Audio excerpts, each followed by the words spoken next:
அஸ்ஸலாமு அலைக்கும் வரஹ்மத்துல்லாஹி வபரகாத்துஹு. அல்ஹம்துலில்லாஹி ரப்பில் ஆலமீன். வஸ்ஸலாத்து வஸ்ஸலாமு அலா ரசூலில்லாஹி வ ஆலிஹி வ ஸஹ்பிஹி அஜ்மஈன். கண்ணியத்திற்கும் பெருமதிப்பிற்கும் உரிய எல்லாம் வல்ல அல்லாஹ்வின் நல்லடியார்களே, அல்லாஹுடைய பேரருளால் ரமலான் மாதத்தினுடைய இறுதி பத்தின் ஒற்றைப்படை இரவான 25வது இரவில் அல்லாஹுடைய மார்க்க செய்திகளை அறிந்து கொள்ள வேண்டும் என்கிற உயர்ந்த சிந்தனையில் நாம் அனைவரும் அல்லாஹுடைய ஆலயத்திலே ஒன்று திரண்டிருக்கிறோம். இந்த நல்ல தருணத்தில் தொடர்ச்சியாக அல்லாஹுவின் அழகிய படைப்பு மனிதன் என்கிற தலைப்பின் அடுத்த தொடராக இன்றைய தினத்தில் நாம் அல்லாஹ் ரப்புல் ஆலமீன் திருமறை குர்ஆனில் சொல்லித்தரக்கூடிய ஒரு முக்கியமான வாசகத்தை, ஒரு அடிப்படையை நாம் அறிந்து கொள்ள இருக்கிறோம்.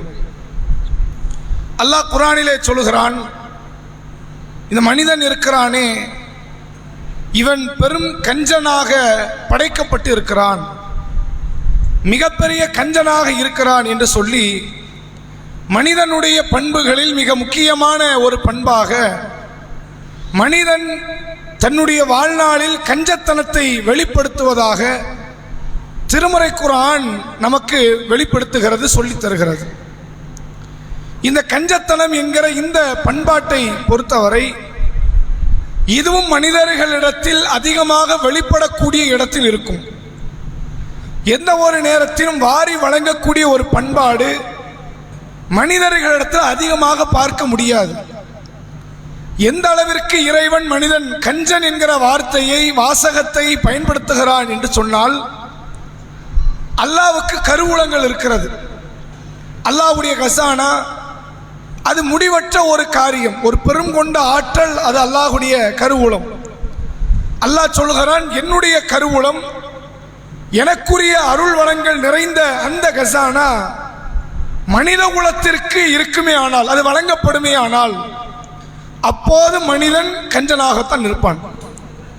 அல்லாஹ்வுடைய அருள் ஏதாவது குறையோ போது, எவ்வளத்தை அள்ளி அள்ளி வழங்கி இருந்தாலும் சரி, இறைவனுடைய கசானா, இறைவனுடைய அருள் வளம் அது குறைய போறது கிடையாது. ஆனாலும் கூட மனிதன் எப்படி இருப்பான் என்றால், அந்த சூழ்நிலையிலும் அந்த நேரத்திலும் மனிதன் கஞ்சனாகத்தான் இருப்பான் என்று அல்லாஹ் ரப்புல் ஆலமீன் தன்னுடைய திருமறை குர்ஆனில் மனிதனுடைய கஞ்சத்தனத்தை குறித்து நமக்கு தெளிவுபடுத்துகிறான். ரசூலுல்லாஹ் அதிகமாக பல காரியங்களை குறித்து அல்லாஹ்விடத்திலே பாதுகாப்பு தேடி இருக்கிறார்கள். அதில் ஒரு முக்கியமான காரியம் என்ன?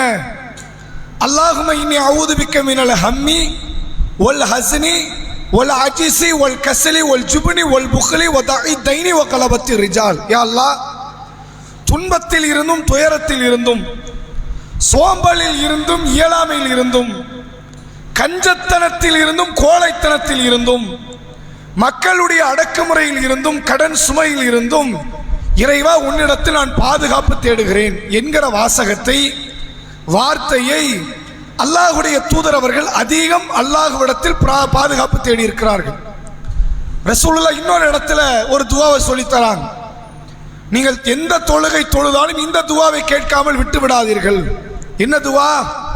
அல்லாஹும்ம இன்னி அஊது பிக்க மினல் புக்லி வல் ஜுப்னி, அல்லாஹும்ம இன்னி அஊது பிக்க மின் அன் உரத்த இலா அர்தலில் உமூர், அல்லாஹும்ம இன்னி அஊது பிக்க மின் ஃபித்னத்தி துன்யா வ அஊது பிக்க மின் அதாபில் கபர். இது ரசூலுல்லாஹ் எப்ப கேட்க சொல்றாங்க இந்த துஆ? எந்த தொழுகை நீங்கள் தொழுதாலும் சரி, அதற்கு பிறகு இந்த துஆவை நீங்கள் கேளுங்கள் என்று நபி அவர்கள் சொன்னார்கள். இறைவா, கஞ்சத்தனம் மற்றும் கோழைத்தனத்தில் இருந்தும், தள்ளாத வயது வரை வாழ்வதை விட்டும், உலகத்தினுடைய சோதனையை விட்டும், கபருடைய வேதனையை விட்டும் இறைவா என்னை நீ பாதுகாத்து விடு என்கிற பிரார்த்தனையை ஒவ்வொரு தொழுகைக்கு பின்பும் நீங்கள் கேளுங்கள் என்று நபி அவர்கள் காட்டித்தரக்கூடியதை நம்மால் பார்க்க முடிகிறது. இப்படி ரசூலுல்லாஹ் அதிகமாக பயந்த நிகழ்வும் இதுதான். கஞ்சத்தனம் என்கிற இந்த காரியத்தை தான் நபி அவர்கள் அதிகமாக பயந்திருக்கிறார்கள் என்பதை பார்க்க முடிகிறது. நீங்கள் இன்றைக்கு மனித குலத்திலே அதிகமாக பார்க்கிற முக்கியமான ஒரு பண்பு, ஒவ்வொரு குடும்பங்களிலும் பொருளாதார ரீதியாக ஏற்படக்கூடிய பிரச்சனைகள் இந்த கஞ்சத்தனத்தினால் ஏற்படக்கூடிய நிகழ்வாகத்தான் இருக்கும். மனைவி கணவனிடத்தில் பல பொருளாதாரத்தை முறையிடுவார்கள். சிலதை மேலதிகமாக கேட்பார்கள். எனக்கு நகை வேண்டும், அல்லது எனக்கு ஆடம்பரமான உடை வேண்டும், ஆடம்பரமான சொத்து வத்துகள் வேண்டும் என்று ஒரு மனைவி ஒரு கணவனிடத்தில் எதிர்பார்ப்பாரேயானால், அது இல்லாத போதும் நச்சரிப்பாரேயானால், அது மார்க்கத்துக்கு விரோதமான காரியம். அது தப்பு கிடையாது, அது தவறான ஒரு காரியம், விரோதமான ஒரு காரியம். அதை இன்றைக்கு சமுதாயத்தில் பல பெண்கள் செய்யக்கூடிய நிகழ்வு உண்டு. ஆனால் அதிகமான பெண்கள் கணவனிடத்தில் எதிர்பார்ப்பது என்னன்னா, நியாயமான ஒரு பொருளாதாரத்தை எதிர்பார்ப்பார்கள். எனக்கான உணவு தாங்க, பிள்ளைகளுக்கான உணவை தாங்க, பிள்ளைகளுக்கான மருத்துவத்தை தாங்க, நியாயமான உடையை நீங்கள் பெற்றுத்தாருங்கள் என்று கணவனிடத்தில் ஒரு பெண் எதிர்பார்ப்பாளே. ஆனால் தப்பு கிடையாது, அதை குறை என்று சொல்லவும் முடியாது. ரசூலுல்லாஹ் சொல்கிறார்கள், ஒரு மனைவியிடத்தில் கணவனுக்கான கடமை என்ன தெரியுமா? அந்த மனைவிக்கு உணவளிப்பதும் அந்த மனைவிக்கு உடை அளிப்பதும் அந்த கணவன் மீது பொறுப்பு. நீ திருமணம் முடிச்சுட்டு வந்தேன்னா நீ எதுவும் தரமாட்டேன்னு சொல்றதுக்கு நீ யாரு கிடையாது, அப்படிப்பட்ட நபர் நீ கிடையாது. அந்த பெண்ணுக்குரிய உணவையும் உடையும் கொடுக்க வேண்டிய இடத்தில், கடமையில், பொறுப்பிலே நீ இருக்கிறாய் என்று அல்லாஹ்வுடைய தூதர் அவர்கள் சொன்னார்கள். எந்த அளவிற்கு என்றால், நீங்கள் கஞ்சத்தனத்தை வெளிப்படுத்துவீர்களே ஆனால், யாரிடத்திலே நீங்கள் கஞ்சத்தனத்தை செய்கிறீர்களோ அவர்கள் தங்கள் உரிமையை உங்களிடத்திலிருந்து பிடுங்கிக் கொள்வதற்கு மார்க்கத்தில் அனுமதி உண்டு. அதை திருடிக் கொள்வதற்கு மார்க்கத்தில் அனுமதி உண்டு. ரசூலுல்லாஹ்விடத்திலே ஹிந்த் பின்த் உத்பா ரலியல்லாஹு அன்ஹா ஆரம்பத்திலே மிகப்பெரிய நபியினுடைய விரோதியாக செயல்பட்டவர், ரசூலுல்லாஹ்வை கொன்றே ஆக வேண்டும் என்று துடியாய் துடித்தவர் இந்த ஹிந்த் பின்த் உத்பா. இவர்கள் இஸ்லாத்தை ஏற்றுக்கொள்கிறார்கள். மக்கா வெற்றியின் போது ரசூலுல்லாஹ்ட்ட மார்க்க விஷயமான தீர்ப்பு கேட்க வராங்க. அல்லாஹ்வுடைய தூதரே, ஒரு காலத்தில் உங்களை கடுமையாக நான் எதிர்த்த பெண் தான், இப்போ நான் இஸ்லாத்தை ஏற்றுக்கிட்டேன், உங்களை வெறுத்தேன், உங்களை கருவறுப்பதற்கு துடித்தேன், இன்றைக்கு நான் உங்களை நேசிக்கிற இடத்துக்கு நான் வந்திருக்கிறேன். எனக்கு ஒரே ஒரு மார்க்க ரீதியான ஒரு தெளிவை மட்டும் நீங்கள் தந்தால் நல்லா இருக்கும். என் கணவர் இருக்கிறாரே, யார்? ஹிந்த் பின்த் உத்பாவுடைய கணவர் யார்? அபூ சுஃபியான் ரலியல்லாஹு அவர்கள். ஆரம்பத்தில் ஏராளமான யுத்த களத்தில் ரசூலுல்லாஹ்வுக்கு எதிரணியில் நின்று களமாடியவர், பல சஹாபாக்கள் கொலை செய்யப்படுவதற்கு காரணமானவர். இப்படிப்பட்ட இந்த அபூ சுஃபியான் என்னுடைய கணவர், அவரும் இப்போ இஸ்லாத்துக்கு வந்துட்டார். நாங்கள் 2 பேரும் சேர்ந்து வந்துட்டோம். என் கணவர் இருக்கிறாரே, மிகப்பெரிய கஞ்ச மனிதராக இருக்கிறார். அவர் இல்லாப்பட்டவர் கிடையாது. இல்லாப்பட்டவர் யாராவது கஞ்சன்னு சொல்லுவாங்களா? ஒரு ஆள்கிட்ட உணவே இல்லை, பொருளாதாரம் இல்லை, சொத்து பத்துகள் இல்லை, இல்லாதவனை ஏழையும்பாங்க. கஞ்சருங்கிற வார்த்தை எப்போ வரும் தெரியுமா? இருக்குது தரமாட்டார். கையில் இருக்கிற ஒரு பொருளாதாரத்தை, உணவை அவர் பிறருக்கு தரமாட்டார் என்றால் அவர் என்னன்னு சொல்லுவாங்க? கஞ்சர் என்று சொல்லுவாங்க. அப்ப அந்த அம்மா சொல்றாங்க, என்னுடைய கணவர் இருக்கிறாரே, அவர் ஒரு கஞ்ச மனிதர், நிறைய பணம் வச்சிருக்கிறாரு, 10 பைசா தர மாட்டேங்கிறாரு. எந்த அளவிற்கு என்றால் எங்களுக்கு உணவுக்கு கொடுக்க மாட்டேங்கிறார், என் பிள்ளைகளுடைய உணவுக்கு தரமா இருக்கிறார். அப்ப நான் என்ன செய்யறது அப்படின்னு கேட்கிறாங்க. நான் ஏதோ அவருக்கு தெரியாமல் அந்த பொருளாதாரத்தை எடுக்கலாமா? அதுக்கு எதுக்கு எங்களுக்கு அனுமதி எது இருக்குதா அப்படின்னு கேட்கிறாங்க. ஏனென்றால் இஸ்லாத்தை பொறுத்தவரை அடுத்தவர் பொருளாதாரத்தை தெரியாமல் எடுப்பதற்கு பேர் களவு, அது திருட்டு, அல்லாஹ்விடத்தில் கடுமையான குற்றமாக மாறிடும். அப்ப நாங்க எங்களுக்காக என் கணவரிடத்துல பொருளாதாரத்தை எடுத்தா தப்பான்னு கேட்கிறாங்க. ரசூலுல்லாஹ் என்ன சொல்றாங்க? தப்பு கிடையாது. நியாயமான முறையில் உனக்கு தேவையான அந்த அபூ சுஃபியானுடைய பிள்ளை, நீ பெற்றெடுத்த பிள்ளை இருக்குது, அந்த பிள்ளைகளுக்கு தேவையான பொருளாதாரத்தை நியாயமான முறையில் நீ பெற்றுக்கொள் என்று அல்லாஹ்வுடைய தூதர் அவர்கள் திருட்டு என்கிற காரியம். ஆனால் உன் உரிமை பறிக்கப்பட்ட அதுக்கு பேர் திருட்டு கிடையாது. கஞ்சத்தனத்தை ஒருவர் உன் மீது கட்டவிழ்ப்பாரே ஆனால் நீ பொருளாதாரத்தை எடுப்பது கூட தவறு கிடையாது என்று அல்லாஹ்வுடைய தூதர் அவர்கள் சொல்லித்தரக்கூடிய நிகழ்வை பார்க்க முடிகிறது. குடும்பங்களில் இன்றைக்கு நடக்கும். தன்னுடைய மனைவிக்கோ பிள்ளைகளுக்கோ தாய் தந்தையருக்கோ யாருக்கு இவர் தர வேண்டும் என்று விதியாக்கப்பட்டு இருக்கிறதோ அத்தகைய குடும்ப உறுப்பினர்களுக்கு பொருளாதாரத்தை செலவு செய்ய மாட்டார்கள். சில காரியங்கள் வீண்வரை நடக்கும். வீண்வரையும் பொதுவாக மனிதர்களுக்கு பிடிக்காது. அது நம்ம உழைச்சது, நம்ம உழைச்ச பணம் போகுது, உணவு போகிறது, யாருக்கு பிடிக்காது. அது தப்பான ஒரு காரியம். இஸ்லாம் வீண்வரையத்தை தடுக்கிறது. அல்லாஹ் சொல்கிறான், குலு வஷ்ரபு வலா துஸ்ரிஃபு, உண்ணுங்கள் பருங்கள், நீங்கள் வீண்வரையம் செய்யாதீர்கள், இன்னஹு லா யுஹிப்புல் முஸ்ரிஃபீன். அல்லாஹ் வீண்வரையம் செய்பவரை நேசிக்க மாட்டான் என்கிறது மார்க்கம். வீண்வரையம் தப்பு தான். நீங்க என்ன தடுத்தாலும் சிலது வீண்வரையம் ஆகும். அது உங்களால் ஒன்றும் பண்ண முடியாது. பச்சை பிள்ளையில கையில் உணவுப் பொருளை கொடுப்பாருங்களேன், அதை கொட்டி நாசமாக்குறது அந்த பிள்ளையுடைய பண்பாடு. சில பேர் மறதியில கெட்டு போயிடும், நம்ம விட்டுருவோம் அந்த பொருளை, அது கெட்டு போயிடும். சில பேர் சில பொருட்கள் தவறுதலாக உடைந்து போகும், சில பொருட்கள் நாசமாக போகும். நீங்கள் எவ்வளவு ஜாக்கிரதையாக இருந்தாலும் சரி, நீங்கள் சம்பாதித்த பொருளாதாரம் உண்ணாமல் கொள்ளாமல் யாருக்கும் பயன்படாமல் சிலது மண்ணுக்கு போகும், நாசமாக போகும். இதை நீங்க பார்ப்பீங்க. இது யாருக்கு பெரும் வைத்தறிச்சலை தரும் தெரியுமா? வீண்வரையும் சிந்தனையில் உள்ளவனுக்கு தராது. அதெல்லாம் ஒரு விஷயமாண்டு போயிடுவான். கஞ்சப்படுவானே, அவனால தாங்க முடியாது. மனைவிடத்தில் கடுமையாக பழிப்பான், பிள்ளைகளை கடுமையாக பழிப்பான். ஒரு ஃபேனை போட்டு போறிய அறிவு வேண்டாமாம்பா, ஒரு தண்ணி எப்படி வீணடிக்கிறேம்மா, நான் இதுக்கு எவ்வளவு பாடுபடுறேன் தெரியுமான்னு கேட்பான்.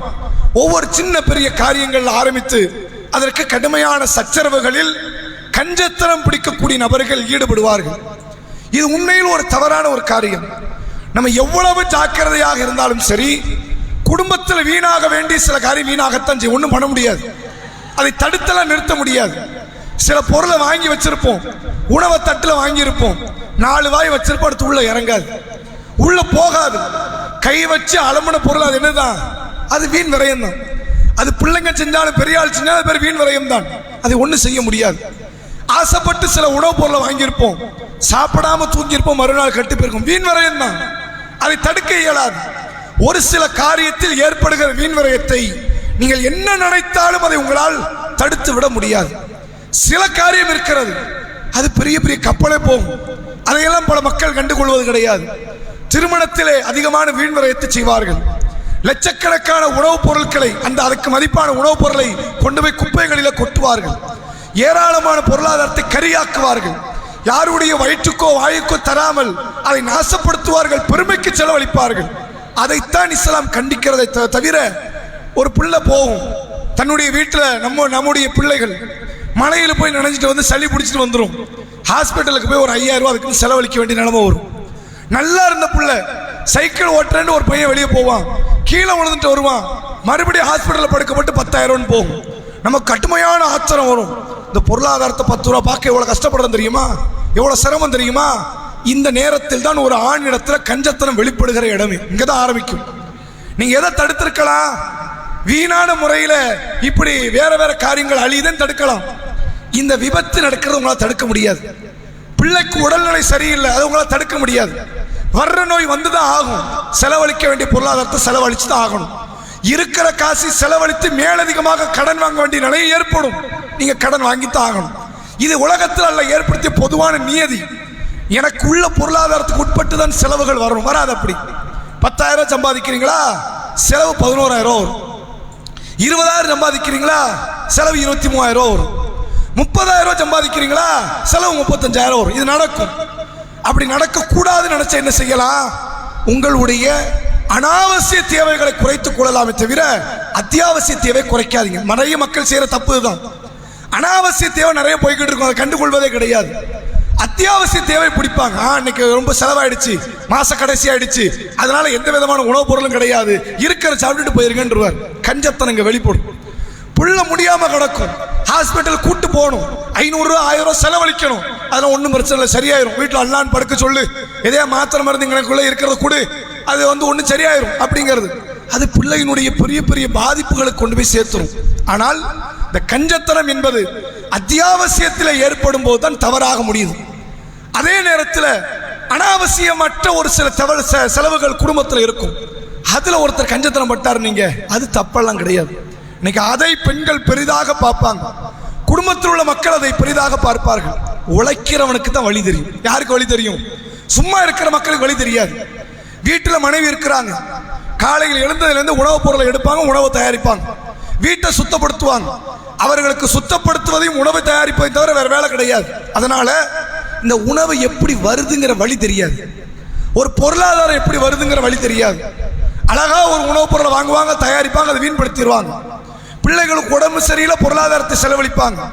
இப்படி செலவழித்துக் கொண்டே வரக்கூடியவர்கள் சில நேரங்களில் அந்த பொருளாதாரத்தின் மதிப்பை அறிந்து கொள்ளாமல் தேவையற்ற காரியங்களுக்கு செலவை இழுத்து விடுகிற இடத்தில் வீட்டினுடைய பெண்களோ குழந்தைகளோ இருக்கத்தான் செய்கிறார்கள். அதனால தான் அழகா ஒரு ரசூல்லா ஒரு வார்த்தை ஒன்றை சொன்னார்கள். நபி அவர்கள் சொல்கிறார்கள், உலகத்திலேயே சிறந்த பெண்கள் எங்க இருக்கிறார்கள் தெரியுமா? ஒட்டகத்தில் பயணிக்கும் பெண்களில் சிறந்தவர்கள் குறைஷி குல பெண்கள். நாங்கள் ரசூல்லா பிறந்தது எந்த குலம்? குறைஷி கோத்திரம்.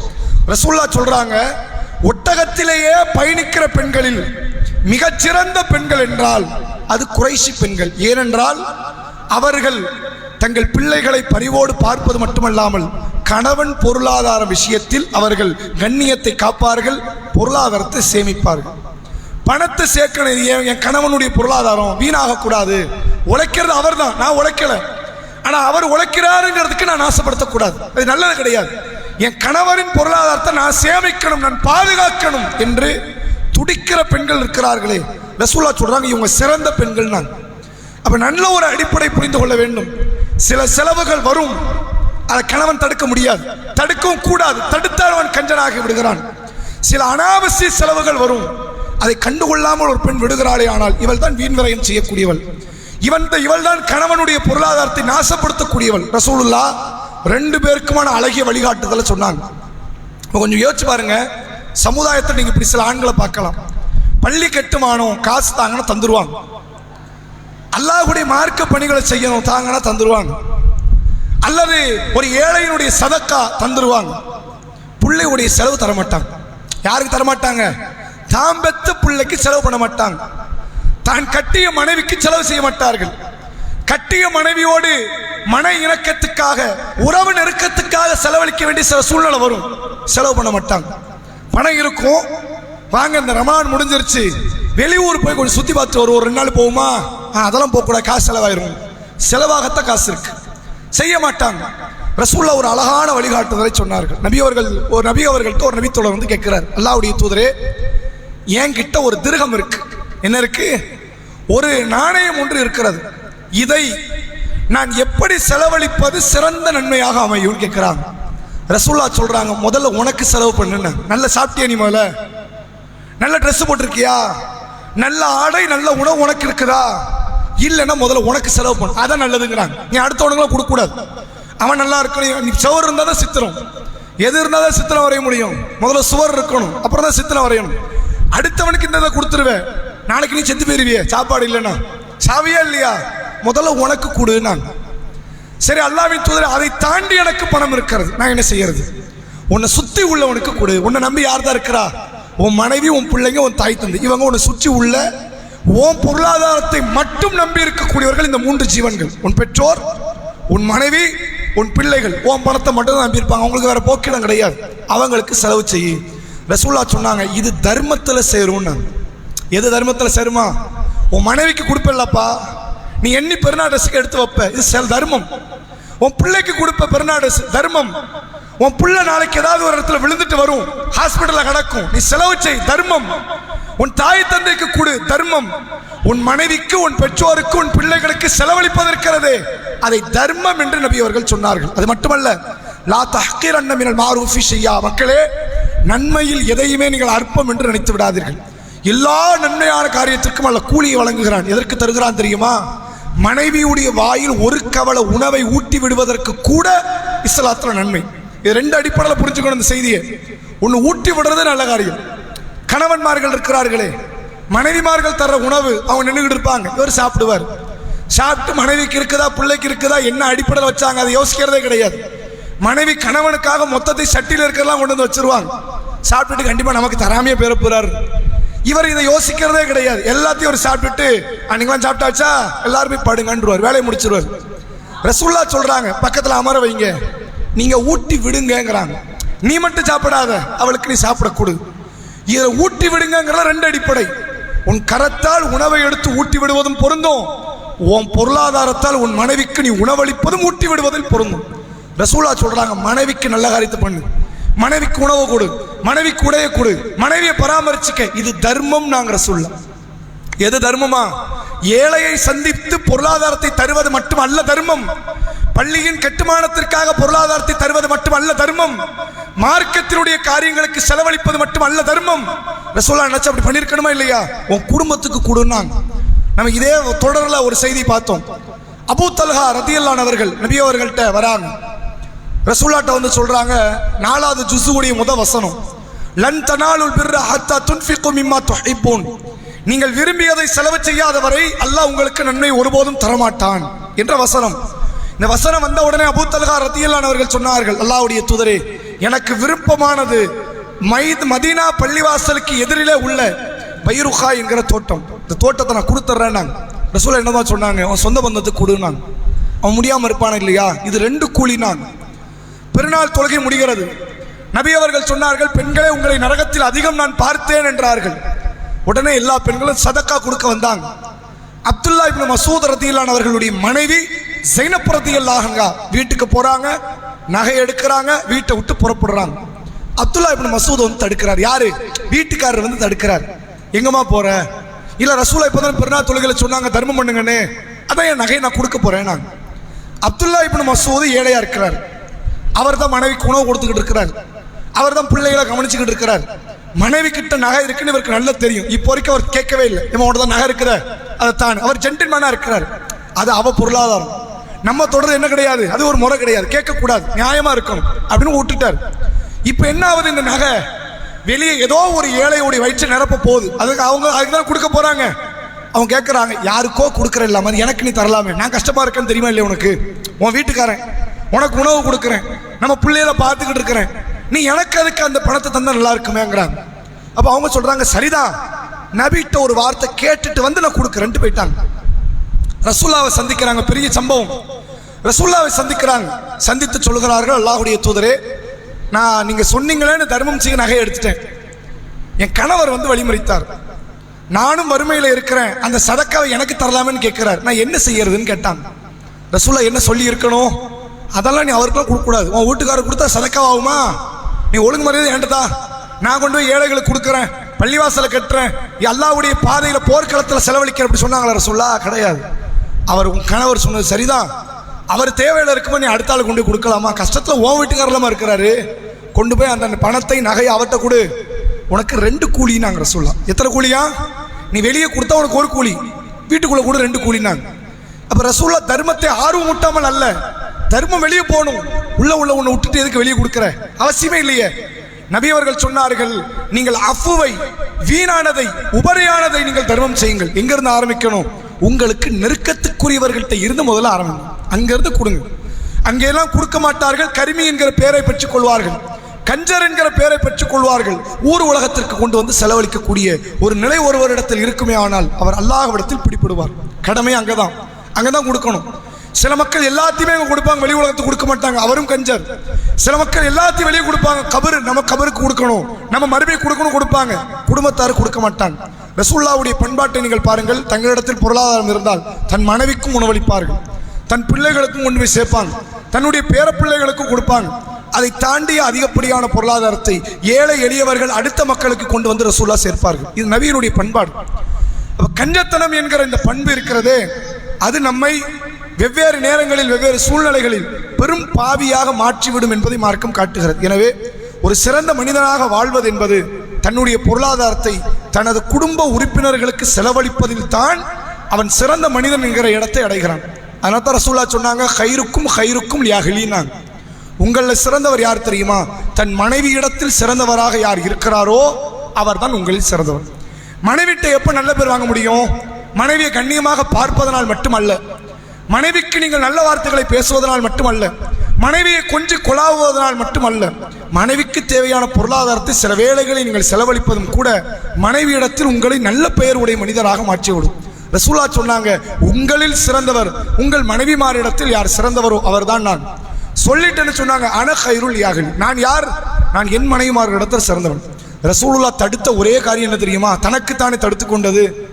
நாங்கள் நபிமார்கள் எங்கள் சொத்துக்களுக்கு எங்கள் மனைவியோ பிள்ளைகளோ வாரிசாக மாட்டார்கள். யார் வரமாட்டா? என் மனைவி வந்து கேட்க முடியாது, ஆயிஷா என் கணவர் சொத்தை தாங்கன்னு கேட்க முடியாது, அதிகாரம் கிடையாது.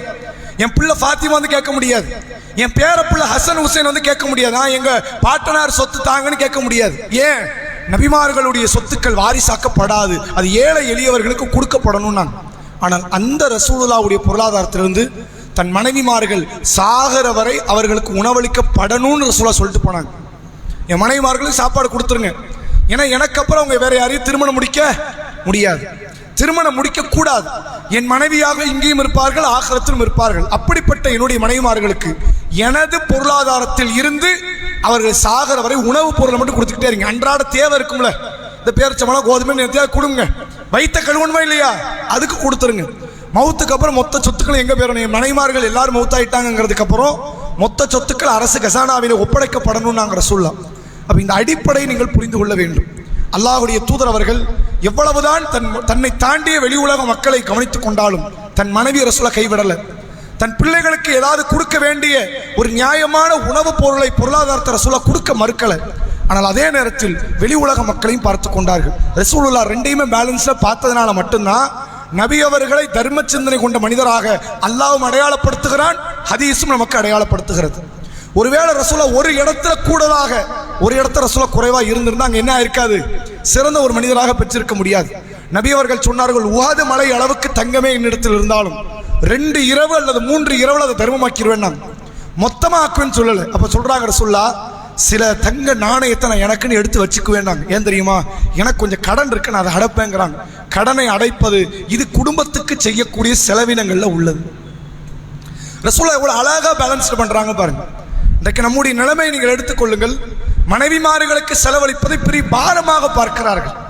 பிள்ளைக்கு கொடுக்கறத பெரிய கஷ்டம்னு நினைக்கிறாங்க. கொடுக்கூடாது, அதையும் கொடுக்கணும் பிள்ளைகளுக்கு, நான் சம்பாதிச்சது நான் தான் வச்சுக்குவேன். எத்தனை வயது முதிர்ந்த ஆண்கள் சமுதாயத்தில் இருக்கிறார்கள் தெரியுமா, சொத்து பத்துகளை தன் கைவசம் வைத்திருக்கிறார்கள், பிள்ளைங்களுக்கு தரமாட்டேங்கிறாங்க. மொத்தத்தை கொடுக்கறத மார்க்க தடுக்குது. ஆனா பையன் கஷ்டத்துல இருக்கிறான்னு தெரிந்தும் அந்த உணவுப் பொருட்கள், அந்த பொருளாதாரம், அந்த சொத்துக்கள் கொடுக்கப்படலை. மகள் கஷ்டத்தில் இருக்கிறாள், தெரிந்தும் கொடுக்கப்படலை. தன் மனைவி கஷ்டத்தில் இருக்கிறாள், தெரிந்தும் கொடுக்கப்படலை. தன் மனைவியின் குடும்பத்தார் கஷ்டத்தில் இருக்கிறார்கள், தெரிந்தும் கொடுக்கப்படலை. எத்தனையோ பல சொந்த பந்தங்கள் கஷ்டத்தில் இருக்கிறார்கள், ஆனால் தன்னுடைய கையை இருக்க பிடித்த நிலையில எந்த விதமான பொருளாதாரத்தையும் கொடுக்காத நிலையில் கஞ்சர் என்கிற பெயரை பெற்றவர்களாகத்தான் சமுதாயத்தில் பல வயது முதிர்ந்தவர்களும் வாழக்கூடிய நிலையும் இருக்கிறது.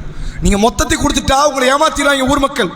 உங்க பிள்ளைங்களே ஏமாத்திடுவாங்க, உங்க மனைவியை கூட ஏமாத்தலாம். சொத்துக்களை வாங்கிட்டு இல்லைங்க உங்களுக்கு ஒன்றும் கிடையாதுன்னு கூட சொல்லலாம். ஆனால் கையில ஒரு பிடியை வைத்துக் கொண்டு மற்றதை தன் குடும்பத்திற்காக அதனுடைய நலனுக்காக செலவழிப்பதை மார்க்கம் காட்டுகிறது. பல பிள்ளைகளோ படிக்க ஆர்வப்பட்டு கேட்கும், வாப்பாட்டு, வாப்பா நான் இது படிக்கணும் அது படிக்கணும், என்ன படிக்க சேர்த்து விடுங்க அப்படின்னு. அவ்வளவுலாம் செலவு பண்ணினா உன்னை படிக்க வைக்க முடியாது. இருக்கிற வேலையை செஞ்சுக்கிட்டு ஊருக்குள்ள எங்கேயா கடன்றுவாங்க. பல பேருடைய கல்வி அறிவிலே மண்ணள்ளி போடப்படுகிறது இந்த கஞ்சத்தனத்தின் காரணமாக. பல பிள்ளைகள் தங்களுடைய மருத்துவ செலவுக்காக வேண்டி தன்னுடைய தாய் தந்தை எதிர்பார்த்து வந்து நிற்பார்கள். அவ்வளவுலாம் பண்ண முடியாது. தர்மாசிரமத்தில் கொண்டு போய் காட்டு அப்படிம்பாங்க. பணத்தை வச்சுக்கிட்டு பணம் இல்லாதவன் போகலாம், தப்பு கிடையாது. பணம் இல்லாதவன் கிடைச்ச படிப்பை பெற்றுக்கொள்ளலாம், தப்பு கிடையாது. பணம் இல்லாதவன் கிடைச்ச வேலையை பார்க்கலாம், தப்பு கிடையாது. பணம் இருந்தும் இதைத்தான் செய்வோம் என்றால் இதுதான் கஞ்சத்தனம். இதை அல்லாஹ்வுடைய தூதர் அவர்கள் சொன்னார்கள், தடுத்திருக்கிறார்கள். அதே நேரத்தில் இறுதியாக ஒரு தகவலை சொல்லி நிறைவு செய்கிறேன். நபி அவர்கள்ட்ட ஒரு கூட்ட மக்கள் வராங்க. அந்த கூட்டத்துக்கு ஒருத்தர் தலைவராக இருக்கிறார். ஒரு கூட்டத்துக்கு யார் இருக்கிறாரு, முஸ்லீம் கூட்டம், அதில் ஒரு முஸ்லீம் தலைவர் இருக்கிறார். அவர் ரசூல்லா வந்து பொதுவா தலைவர் எப்படின்னு மக்கள்கிட்ட கேட்பாங்க, மக்கள் எப்படின்னு தலைவர்கிட்ட கேட்பாங்க. இது நபியுடைய பண்பு. ஒரு கூட்டம் இருக்குன்னு வைங்களேன், அதுக்கு ஒருத்தர் அமீரின் தலைவராக இருப்பார். அந்த கூட்டத்தில் கேட்கறது, உங்க தலைவர் எப்படிப்பா, நல்ல மனுஷனா, உங்களை நல்லா கவனிச்சுக்கிறாரா, அவர் எல்லா நேரத்திலும் உங்களை நல்லபடியா ஒரு நேர்மையான முறையில் பார்க்கிறாரா, எப்படி இல்லை இந்த ஏற்றத்தாழ்வு கருப்பை வெள்ளை இது மாதிரி எதுவும் பார்வை இருக்குதா, அந்த விதத்தில் ரசூலா கேட்குறாங்க.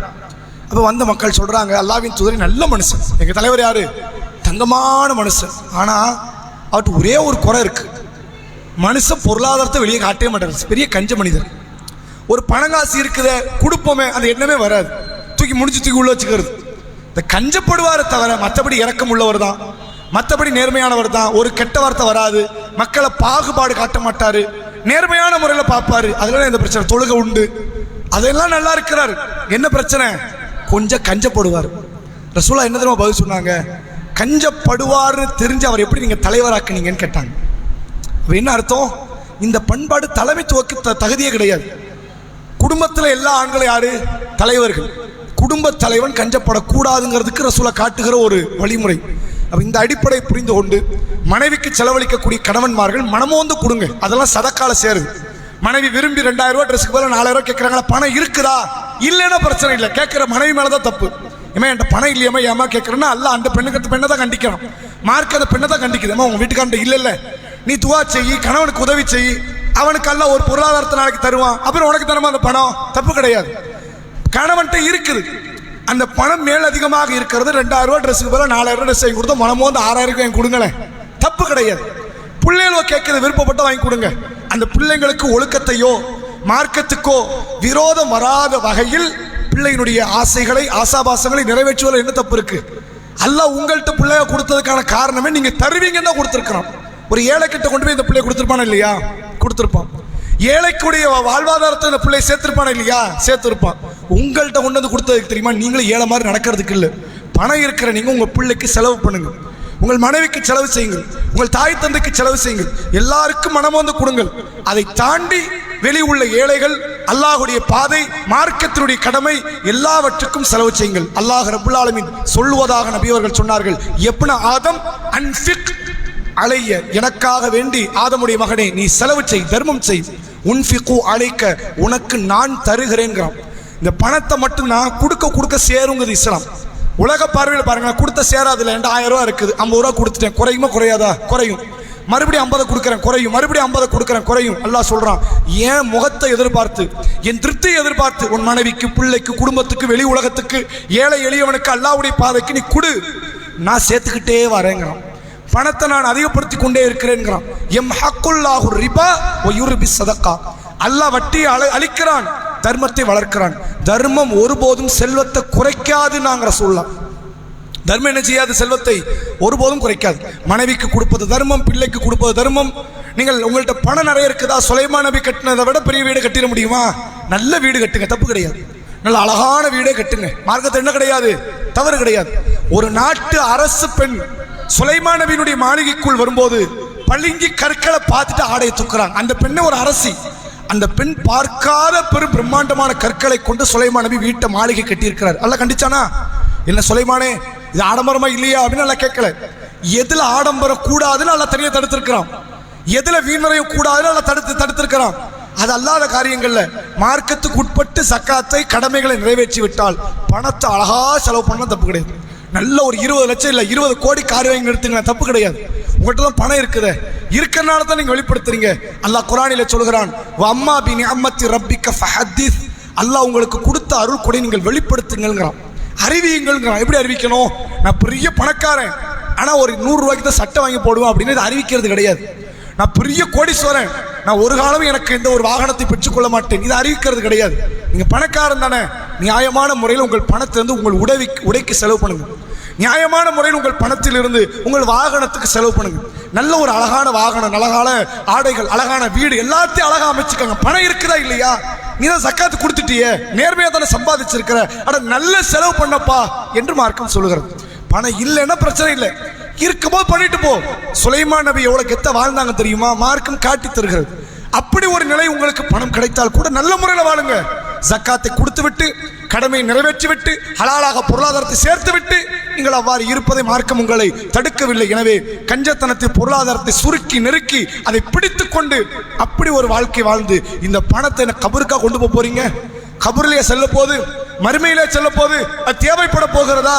எந்த தேவையுமே கிடையாது. நபி அவர்கள் சொன்னார்கள், ஆதமுடைய மகன் என் சொத்து என் சொத்து என்கிறான். எதப்பா ஓ சொத்து? உண்டு கழித்ததை தவிர, உடுத்து கிழித்ததை தவிர, கொடுத்து சேர்த்ததை தவிர எது உன் சொத்து என்று நபி அவர்கள் கேட்டார்கள். எனவே நல்ல ஆரோக்கியமான உணவை, கூடிய பொருளாதாரமாக இருந்தாலும் கஞ்சப்படாதீங்க. பிள்ளைகளுக்கு பாதாமா வாங்கி கொடுங்க, உங்கள்ட்ட பணம் இருந்தால் கொடுங்க. உயர் ரகமான உணவுப் பொருளை வாங்கி கொடுங்க, உயர் ரகமான ஆடையை வாங்கி கொடுங்க. பணம் இருந்தால் கொடுங்க. மனைவிக்கும், பிள்ளைக்கும், குடும்பத்துக்கும், தாய் தந்தைக்கும், உங்களுக்கு முடிந்தால் உங்கள் சகோதர சகோதரிகளுக்கும், அண்டை வீட்டாருக்கும், குடும்ப உறுப்பினர்களுக்கும் நல்ல முறையில் கவனித்து நீங்களும் நல்ல முறையில் வாழக்கூடிய ஒரு வாழ்க்கையைத்தான் இஸ்லாமிய மார்க்கம் சொல்லித் தருகிறது. அல்லாஹ் குர்ஆனிலே சொல்கிறான், சில மக்கள் ஏழைகள் ரசூலா காலத்தில் இருந்தாங்களாம், ஆனால் அவங்கள பார்த்தா ஏழை மாதிரி தெரியாதுங்கிறான். எப்படி? அவன் ஏழை, வீட்டில் அடுப்பு பற்ற வைக்கப்படலை, வீட்டில் சோறு கிடையாது, ஆனால் அவன் எப்படி இருப்பான் பார்க்கறதுக்கு? அவன் ஏழை மாதிரியே தெரியாது. வெளியிலிருந்து வரக்கூடிய மக்கள் இவன் பணக்காரர் என்று நினைக்கிற அளவிற்கு அவனுடைய பாவனைகள் அமைந்திருக்கும். ஒரு ஏழையவே இஸ்லாம் அப்படிதான் வாழச் சொல்லுது. நீங்கள் உண்மையில் செல்வம் உள்ளவர்களாக இருந்தால் நீங்களும் மார்க்கம் உட்பட்ட வகையில், வீண்வரையும் ஆகாத வகையில் நல்ல முறையில் நீங்களும் உங்கள் மனைவி பிள்ளைகளும் வாழ வேண்டும் என்பதை இந்த நேரத்தினுடைய தகவலை நாம் உங்களுக்கு நினைவுபடுத்தியவனாக என்னுடைய உரையை நிறைவு செய்கிறேன். வாஹிரு தஅவானா அல்ஹம்துலில்லாஹி ரப்பில் ஆலமீன். அஸ்ஸலாமு அலைக்கும் வரஹ்மத்துல்லாஹி வபரகாத்துஹு.